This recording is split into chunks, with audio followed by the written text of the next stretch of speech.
Business Club de France, le magazine des entreprises qui font bouger la France. Michel Picot sur BFM Business. Et voici un bel exemple d'association, de mariage et de fusion de deux PME. Nous sommes en 2010. Meusonic et Sericad sont alors deux PME dont les activités sont complémentaires. Eh bien, on va vous raconter l'histoire de ce mariage qui a donné naissance à un très beau groupe 5 ans plus tard, le groupe Arelis. Pascal Veillat, bonjour. Bonjour. Vous êtes le président d'Arelis. On va parler de ce mariage parce que c'est assez rare en France de voir deux PME qui fusionnent à un moment donné parce qu'elles sont super complémentaires. Quel a été on va peut-être présenter ce que faisaient Meusonic et Sericad, déjà pour commencer. D'accord, donc Meusonic était spécialisé plutôt dans la fabrication d'électronique de haute technologie, ce qu'on appelle hyperfréquence, donc tout ce qui est plutôt militaire. Et Sericad était plutôt dans la partie recherche et développement, conception. Donc vraiment très très complémentaire. Voilà, là vous dites complémentarité. Et c'est cette complémentarité qui vous pousse tous les deux à un moment de dire on peut déjà travailler ensemble et aller plus loin. Oui, tout à fait. Et c'était aussi une demande de nos clients, très clairement. Ils veulent, les clients souhaitent avoir une prestation plus globale, je dirais. Ouais. Comme je le disais tout à l'heure, c'est quand même assez rare en France de voir deux PME qui se marient. Ah oui. C'est vrai, non, je vous le dis très clairement. Alors effectivement, parfois il y a des partenariats, mais là vous avez fait le choix d'aller un tout petit peu plus loin. Alors, au début, Meusonic, Sericad, eh bien vous fabriquez ensemble, vous concevez et fabriquez des appareils électroniques hyperfréquences. Pour faire simple, c'est tout ce qui est radio dans les avions. C'est tout ce qui est communication en fait à longue distance, donc entre un avion et le sol, entre un satellite et le sol, entre deux avions, etc. Ouais. Alors ça vous fait rentrer, cette activité-là vous fait rentrer dans le club très fermé qui est le GIFAS, c'est ça? Oui, le GIFAS regroupe les plus gros industriels de l'aéronautique. Ça commence par Airbus. Voilà. Et donc tous les gros industriels, c'est une filière aéronautique en fait, c'est la filière aéronautique. Ça vous fait accélérer votre business, cette entrée-là? Absolument. Déjà la première année de notre fusion entre guillemets, on a fait plus de 20% de croissance. Donc c'est la preuve que c'était attendu par les clients. Ouais. Alors là, on est en 2011. Absolument. À peu près. 2012, eh bien, vous rachetez une petite entreprise. Elle a une aura, cette entreprise, elle s'appelle Thomson Broadcast.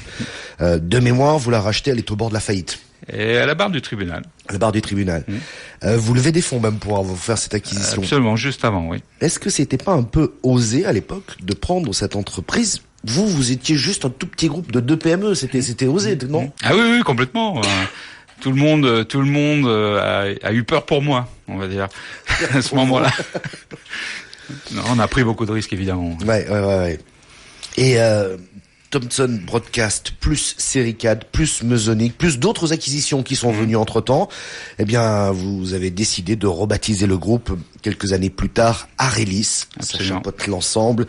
Aujourd'hui, Arelis, c'est 4 sites de production en Anjou, en Normandie, dans le sud-ouest et en Lorraine, un siège à Conflans-Sainte-Honorine, 50 millions d'euros de chiffre d'affaires, 300 salariés. Quand je regarde la progression de votre chiffre d'affaires, c'est assez spectaculaire quand même. Oui, on a démarré Meusonic 10 millions et maintenant 50, donc x5 en 5 ans. Oui, c'est ça. C'est pas mal. Tranquille. Alors on va parler de votre actualité dans un instant. On vient de le voir, le groupe a grandi très vite en 5 ans. Tiens d'ailleurs, en 2010, lorsque vous vous êtes rapprochés, Meusonic et Sericad, vous imaginiez déjà la taille de ce groupe? C'était déjà un peu imprégné dans votre feuille de route? Oui, pas exactement de cette manière-là, mais oui, on avait l'ambition de grossir de toute façon, parce qu'il faut une taille critique pour pouvoir justement faire des projets beaucoup plus gros, avoir de la propriété intellectuelle, exporter. L'idée a toujours été de dire il faut qu'on se sorte du marché français. Pour aller faire du business, et c'est ce qu'on a fait à travers Thomson Broadcast. Voilà, c'est ça, parce que c'était pas dans la feuille de route, Thomson Broadcast, c'est arrivé. Non. C'est arrivé, oui. C'est toujours des opportunités à un certain moment qui vous permettent d'accélérer ou en tout cas d'aller vers là où vous voulez aller. Ouais, parce que vous étiez plus sur l'hyperfréquence, si j'ose dire, donc dans l'aéronautique.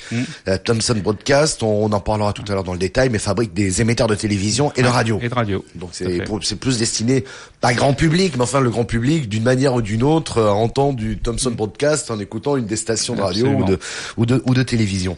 On va regarder cette année 2015 qui a été riche, et puis après on parlera des projets. Mais déjà, en début d'année, vous signez avec le groupe chinois Shenan, un fabricant de lampes et autres produits LED. un accord de partenariat pour la création d'un centre de recherche technologique dans la Meuse, Meusonique, ça vient de là, hein, dans la Meuse, près de la gare TGV, Meuse TGV d'ailleurs. D'abord, un centre de recherche technologique pour faire quoi? Eux fabriquent des lampes, c'est pas trop le métier qui est le vôtre. Alors, en fait, ça vient du fait qu'on a cherché une diversification et on a cherché la diversification dans l'énergie. Parce que nos clients en général et nos clients en broadcast en particulier ont des problèmes de connexion au réseau électrique dans les pays africains, notamment, enfin tous les pays en voie de développement. Et donc on a commencé à développer une offre énergie. Et dans ce cadre-là, on a créé d'ailleurs une société qui s'appelle Arelis Energy, qu'on vient de créer et qui va abriter tout ce qui a rapport avec l'énergie. Et évidemment, l'éclairage LED fait partie de ce business. Et c'est pour ça. Alors, vous en êtes où avec ce centre de recherche? Alors, pour l'instant, il est un peu retardé parce qu'on a, nous, beaucoup d'actualités et Shenan aussi, puisque Shenan, le groupe est en train de racheter Osram. Donc, il y a un gros business en face. Ouais. Et Shenan, d'ailleurs, avait prévu aussi de créer sa propre usine, hein, dans le département. Ça, c'est aussi toujours d'actualité. Ouais. Ça va voir le jour sûrement l'année prochaine ou l'année suivante. Ouais, ils avaient annoncé, mi-2016, 2017. On aura l'occasion de revenir là-dessus. Deuxième temps fort de cette année 2015 pour Arelis. Septembre 2015, Thomson Broadcast filiale fournit des émetteurs analogiques et numériques pour le réseau de télévision à l'Indonésie. C'est 60 stations émettrices de télévision qui seront installées. Là, maintenant, fin 2015. Oui, on commence les expéditions maintenant, donc ce sera installé à partir du début de l'année prochaine. Alors, ce qui m'intéresse beaucoup dans ce projet, c'est que vous allez couvrir des lieux, des îles, etc., où il n'y a pas d'électricité. Et je comprends mieux l'offre énergie d'Arelis, là. Parce que comment on peut installer un émetteur de télévision là où il n'y a pas d'électricité? Alors, aujourd'hui, c'est assez simple. Il y a une seule solution, c'est de mettre un générateur diesel. Donc, dans le monde entier, quand vous avez des relais télécom ou des relais télé, il y a des gros générateurs diesel. Quand c'est pas connecté au réseau électrique. Donc c'est vrai dans les îles, c'est vrai en Afrique, etc. Quelqu'un il va, il met de l'essence. Exactement. Et ils ont énormément de problèmes. D'abord d'acheminement, puis de vol, etc. Mais c'est la seule solution. Donc aujourd'hui, nous ce qu'on propose, c'est pour l'instant au début des stations hybrides, c'est-à-dire on met du solaire et de l'éolien pour diminuer la consommation de gasoil, quand ça suffit pas. Et là, on est en train d'aller plus loin puisqu'on va essayer. On a une solution qui va permettre de se débarrasser complètement du générateur diesel avec un stockage d'énergie à l'hydrogène. Donc des batteries un peu de nouvelle génération, c'est ça? C'est un complément. Qui pourrait être alimenté par le solaire, par l'éolien et la batterie qui permettra de créer une station autonome finalement. Absolument, complètement autonome. Donc le stockage batterie, c'est ce qu'on appelle le stockage court terme, ça fait jour-nuit par exemple. Et le stockage hydrogène permet de faire été-hiver par exemple. Ça vous permet de stocker de l'énergie sur une plus grande période. Comment est-ce qu'on équipe un pays? Parce que 60 stations émettrices de télévision, c'est quoi? C'est la couverture nationale, c'est ça? Là, c'est qu'une partie, parce qu'il y a une phase suivante avec 250 émetteurs qui va venir. C'est qu'une partie. Alors d'abord, les 60 vont couvrir l'ensemble du pays. Par contre, ça fait qu'un certain nombre de chaînes. En fait, on peut passer qu'une dizaine de chaînes. Donc, ils ont besoin de dupliquer en fait le nombre d'émetteurs. Pour couvrir plus de chaînes. D'autant qu'eux aussi vont basculer sur la télévision numérique, parce que je vois émetteurs analogiques et numériques. Ouais, ils sont prêts à passer. Donc c'est des émetteurs qui sont analogiques parce que pour l'instant ils restent encore pendant quelques mois à l'analogique et il suffira d'appuyer sur un bouton et ça passera en numérique, oui. Ah oui, carrément. Moi je pensais qu'il fallait tout changer. Hop, on remet des nouvelles machines. Là on a des émetteurs qui sont digital ready, comme on dit. Ouais, dis donc. Prêts. Je vais vous poser une question très naïve juste avant la pause et après on va parler parce que vous avez une très très belle actualité. Combien ça coûte un émetteur de radio, de télévision? Alors, je ne veux pas vous mettre en difficulté parce que vous allez dire ça dépend de la puissance, ça dépend de beaucoup de choses. Bien sûr. Non, mais je prends l'extrême. Un émetteur radio très forte puissance en onde moyenne qui couvre en général un pays. C'est de l'ordre de 5 millions d'euros. Sans un émetteur. C'est qu'un émetteur, mais ça couvre un pays entier, sans les antennes. Mais si vous rajoutez l'ensemble de l'installation, c'est plutôt 10 millions. 10 millions pour couvrir un pays. Pour couvrir un pays en ondes moyennes, sur une seule radio. Un émetteur télé, ça peut aller jusqu'à 20 000 euros. Quand c'est un tout petit émetteur pour une toute petite île ou une toute petite ville, c'est 20 000 euros. Pour une plus grande ville, un émetteur télé, c'est de l'ordre de 200 000 euros. C'est-à-dire que par exemple sur les petites îles là habitées, mais en Indonésie où il y a peut-être pas d'électricité, etc. Peut-être qu'un petit émetteur peu consommateur d'électricité peut faire l'affaire, c'est ça? Aujourd'hui non, parce que au début de l'installation, ils mettent des émetteurs dans les grandes villes. Donc là, c'est que des puissances, on va dire moyennes. Et le complément, plus ça va aller, ils voudront couvrir plus de population, donc ils vont passer de 90% à 98%. Et là, il faut multiplier le nombre d'émetteurs d'une manière conséquente. Ouais. Alors, je continue un peu ce calendrier qui est très riche en informations. Fin septembre 2015, vous assurez la migration de l'analogique vers la TNT, la télévision numérique terrestre, en Côte d'Ivoire. Là, vous signez un partenariat avec 3 autres entreprises françaises. La première étape, c'est terminé, je crois. C'était couvrir Abidjan. Abidjan, c'est fait. C'est fait. Oui, juste avant les élections. Ah voilà. Maintenant, c'est quoi? C'est le déploiement à l'échelle nationale? Alors là, on va passer dans la deuxième phase. Et là, on partira sûrement... Parce que la deuxième phase n'est pas signée pour l'instant. Ouais. Les Africains la Côte d'Ivoire cherche un partenariat public-privé. Et on est en discussion notamment avec Canal+ pour s'associer, pour faire le reste de la couverture de l'ensemble de la Côte d'Ivoire. D'accord, c'est-à-dire que vous partiriez ensemble pour pouvoir décrocher, pour pouvoir signer ce contrat. Absolument. Vous y croyez beaucoup aux associations de PME, d'entreprises, de savoir-faire? Oui, en l'occurrence Canal+, c'est pas une PME, donc. Non, mais vous, mais vous, quand vous aviez démarré, vous étiez une PME, vous associez une PME. Aujourd'hui, vous êtes un groupe, vous vous associez à un groupe comme celui de Canal+, quoi. C'est ça. Oui, ça a du sens. Tout à fait. Non, mais on ne peut pas faire autrement. Il nous faut des compétences, des moyens financiers, des complémentarités. Encore une fois. Ouais. On va marquer une très courte pause et dans un instant on va continuer parce que lorsque vous parliez justement de complémentarité, c'est pour ça que je voulais que vous restiez un tout petit peu plus longtemps avec nous. On va parler aussi de diplomatie économique. Et vous allez voir pourquoi on dit ça. On marque une pause, on revient dans un instant tout de suite. Business Club de France, le magazine des entreprises qui font bouger la France. Michel Picot sur BFM Business. De retour dans le Business Club de France avec notre invité Pascal Veillet qui est le président du groupe Arelis, donc une des filiales et Thomson Broadcast dont on parle beaucoup en cette année 2015. On va juste préciser qu'avant la pause, dans l'actualité du groupe Arelis, il y a ce partenariat avec le groupe chinois Shenan pour la création d'un centre de technologie et de recherche dans la Meuse.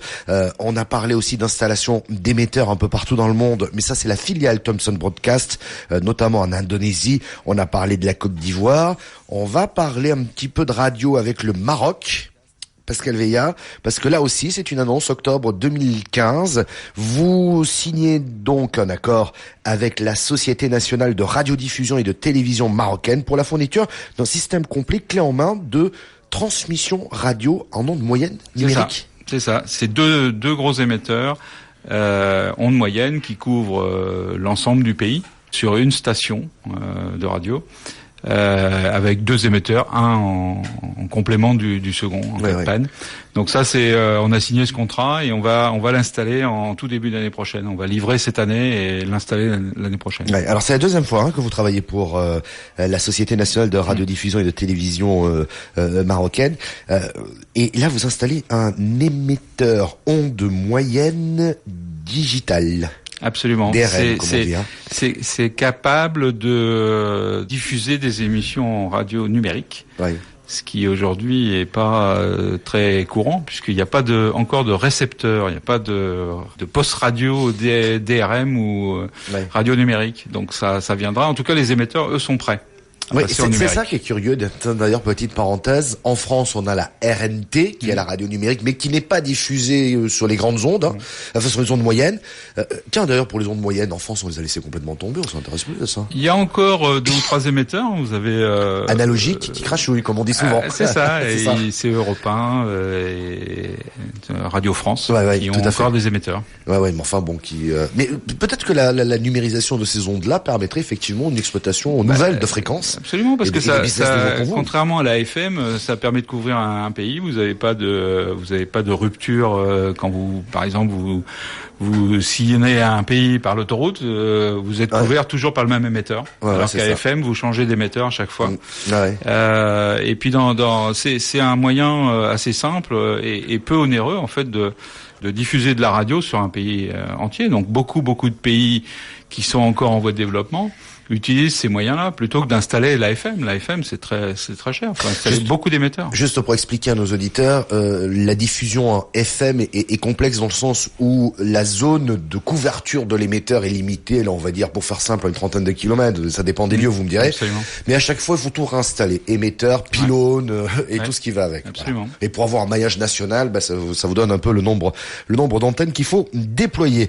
On continue un peu dans votre actualité. Vous avez déployé des solutions d'émissions de télévision et de radio en Ouganda, en Russie, en Mongolie, au Kazakhstan.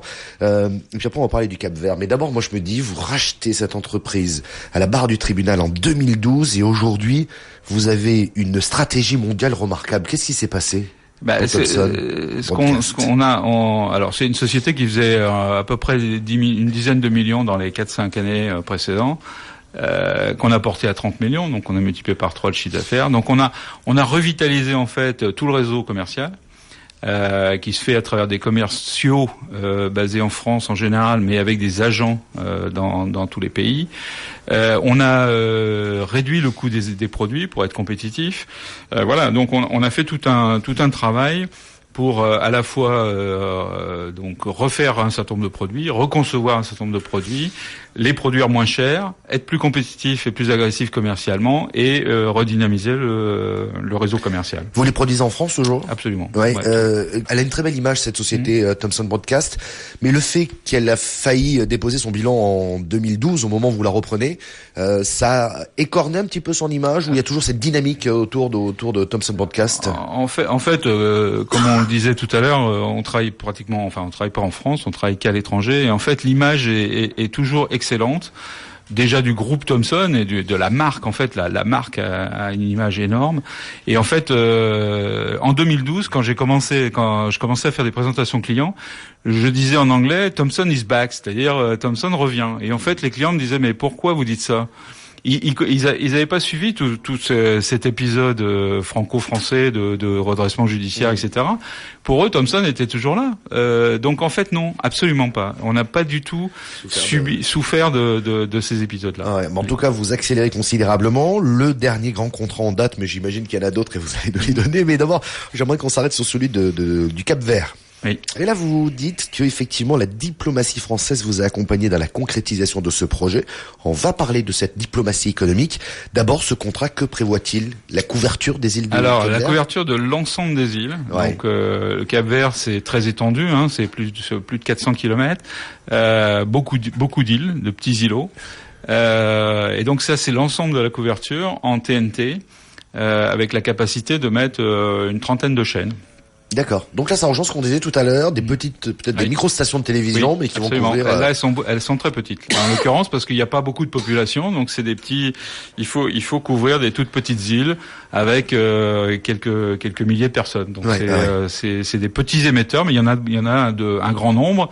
Le problème, c'est qu'il faut envoyer le signal sur ces îles, donc on passe par le satellite, on envoie sur les stations, puis après les stations sont mises en réseau à l'intérieur d'une île.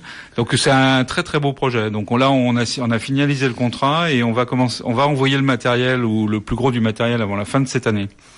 Et on va le déployer en 2 fois. Là aussi, avant les élections, après les élections. Alors, il a fallu plus d'1 an pour que ce contrat se signe. Et vous disiez récemment, vous soulignez le travail fait par l'ambassadeur sur place. Vous dites la diplomatie économique, ça fonctionne et ce ne sont pas forcément de beaux discours. C'est de l'action terrain. Très concrètement, comment l'ambassadeur vous a accompagné? Il nous aide à prendre des rendez-vous à haut niveau, par exemple, pour défendre notre projet.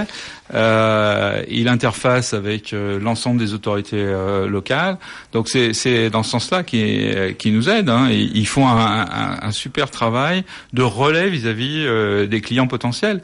Et le Cap-Vert a été le premier contrat qu'on a signé grâce, entre autres, évidemment, à la diplomatie économique, mais ça va plus loin. Aujourd'hui, sur le Cap-Vert, par exemple, on va prendre un VIE, c'est-à-dire quelqu'un qui sort de l'école et qu'on va mettre au Cap-Vert, il va être hébergé à l'ambassade de France. Vous voyez jusqu'où ça va. Il y a un support complet de la diplomatie, et on le verra dans d'autres pays. C'est très très très appréciable pour nous. Qu'est-ce qui se passe de la part de la diplomatie française pour ces entreprises? Jusqu'à présent, la plupart des entreprises qui, comme vous, allaient à l'international, étaient reçues dans le meilleur des cas par, j'ai rien contre elle parce qu'elles font un sacré boulot, mais par les missions économiques de l'ambassade. Ça s'arrêtait là. Oui. On n'arrivait pas forcément à avoir des rendez-vous avec l'ambassadeur. Aujourd'hui, on a systématiquement, moi ou mes commerciaux, on a accès à l'ambassadeur. On a des rendez-vous avec l'ambassadeur. Je pense qu'ils ont reçu des consignes très claires. Ils sont mesurés sur la diplomatie économique. Et ils ont fait il y a quelques mois aussi une espèce de speed dating au mois d'août là avec tous les ambassadeurs qui ont reçu les entreprises, et notre directeur commercial a vu 15 ambassadeurs dans la même après-midi. Ouais, c'est vrai que ça peut démêler beaucoup de choses, aller trouver le bon interlocuteur, etc. Alors, il faut quand même le dire.